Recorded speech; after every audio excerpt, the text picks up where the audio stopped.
Dale first experienced discomfort in his right shoulder during the test match, the Boxing Day test match against England in Durban. At that time, he was diagnosed with a stress reaction of a bone in the right shoulder. It has to be said that it's an extremely rare injury. I think amongst cricketers, there's only one other documented case of such a bony stress reaction. At the time, he's seen a shoulder specialist in Cape Town. He went through the process of resting, recovering. He went for hyperbaric oxygen therapy treatment. He had his normal physio and rehab. Subsequently went back for further scans which showed complete healing of the bony region. During this current tour, he experienced some discomfort and tightness in that anterior or the front area of the shoulder. When we were in Adelaide, we had an ultrasound done. We thought it might be one of the ligaments in the area. All those scans proved to come back absolutely normal. Today, whilst he was bowling, he explained that he felt something thud or pop. Immediately came off. We went to the hospital, had some scans done, and unfortunately it showed that he's been diagnosed now with what we call a fracture of the coracoid process of the right shoulder. He will return home after the series to see the orthopedic surgeon in Cape Town, where a decision will be made on what the best method of treatment would be. I assume, in all likelihood, that he would need surgery. The estimated return date to play or to come back to action, we'll have to just wait and see. The literature talks about 6 months, but we don't know. We don't have any idea about that. Dale's obviously been, a leader of his deck for a very long time, and it's sad to see him go down like that. But we had a obviously job in hand, and that's to get Aussies out as cheap as possible.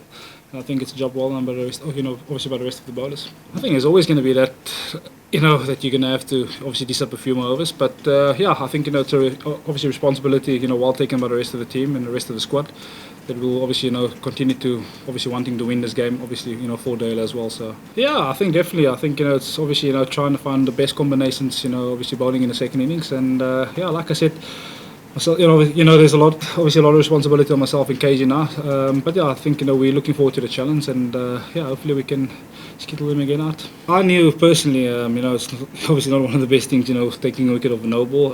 But I think also if you take responsibility therefore. You go out and obviously, I think it motivated me as well, to come back today and really turn it up. But I think, also as a bowling unit, we went back last night and obviously, chatted about the lengths that we bowled and obviously, just tried to execute a lot better today. Personally, I think, we were a little bit short last night, and we needed to find that length on this wicket, it's going to work for us. And I think, just the execution today was a lot better. Look, I think, losing such big players, obviously leaves a big gap. But I think, there's always, an opportunity for someone else to step up. I think in this game, unfortunately, myself and Cage will have to step up. And look, I think, that just serves as motivation for us, to really step up and obviously deliver, because, Dale has done it for, a very long period of time. And I think, it's basically up to us to owe it to him. So we're looking forward to the challenge. We're worried about taking, 10 sticks. How they come. There's always going to be, people under pressure. Whether you're from the South African side or the Australian side. But I think, our main job is to focus on taking 10 wickets, and that's what we'll be focusing on, irrespective of who's in and out of form. We'll have to take 10 wickets. I think I'm very chuffed for Kesaf. He's been bowling really well. Leading up to this test match. In the warm-up games, he's been, really, obviously the top spinner. And I think I'm really chuffed for him. He's been bowling well. He's been putting in a hard yard. So to see the results taking place and coming off the way it obviously did here, it's obviously thumbs up to him, and hopefully he can continue in the second innings as well.